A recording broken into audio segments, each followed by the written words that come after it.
अस्सलाम वालेकुम स्टूडेंट्स, कैसे हैं आप सब। उम्मीद करती हूँ आप सब बिल्कुल ठीक होंगे।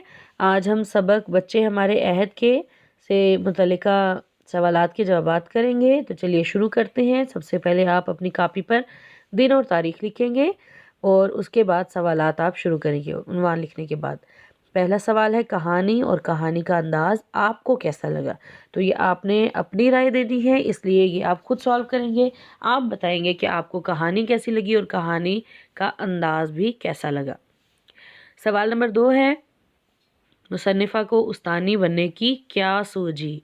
हाँ जी, तो सबक आपने पढ़ा है, आपको पता होना चाहिए कि उन्हें उस्तानी बनने की क्या सूझी थी, क्यों सूझी, उन्होंने क्यों सोचा कि मैं उस्तानी बन जाती हूँ। तो मुसन्निफ़ा ने उस्तानी बनने का सोचा क्योंकि उन्हें लगा कि फ़ालतू वक्त का बेहतरीन इस्तेमाल यही है कि अनपढ़ बच्चों को पढ़ाया जाए।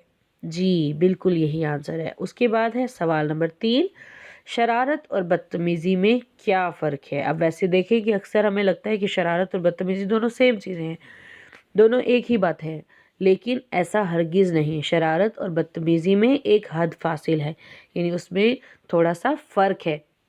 क्या फ़र्क है? शरारत सिर्फ़ हँसी मज़ाक तक महदूद होती है।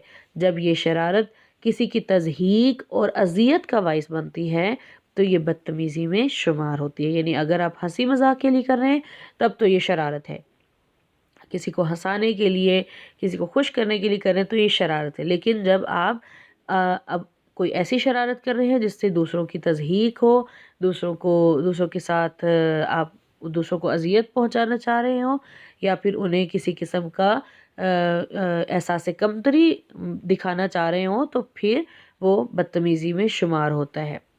उसके बाद सवाल नंबर 4 है इस कहानी के बच्चे आपको कैसे लगे। तो ये आपने बताना है कि आपको कहानी के बच्चे कैसे लगे, लेकिन थोड़ा सा तफसील से बताना है। आपने सिर्फ एक लफ्ज़ का आंसर नहीं लिखना, थोड़ा सा तफसीली जवाब होना चाहिए। उसके बाद सवाल नंबर 5 है बच्चों ने क्या पढ़ाई की और कितना पढ़ा। जी, तो ये आपको सबक आप पढ़ चुके हैं, आपको पता होना चाहिए कि बच्चों ने कितना पढ़ा था। तो जैसे कि हम सबक में पढ़ चुके हैं, बच्चों ने सारा दिन उस्तानी साहबा को परेशान किया और कुछ भी ना पढ़ा, बल्कि उस्तानी की बताई हुई बातों को भी मजाक में उड़ा दिया। ठीक है। तो उसके बाद सवाल नंबर 6 आखिरी सवाल, आखिरकार उस्तानी साहिबा ने क्या किया। जब उस्तानी साहिबा बिल्कुल तंग आ गई तो उन्होंने क्या किया। जी, छुट्टी कर दी थी। लेकिन हम इसे थोड़ा सा तफसील से लिखेंगे। आखिरकार उस्तानी साहिबा ने तिलमिलाते सटपटाते हुए सबकी छुट्टी कर दी, क्योंकि ऐसे बच्चों को पढ़ाना कोई आसान काम ना था।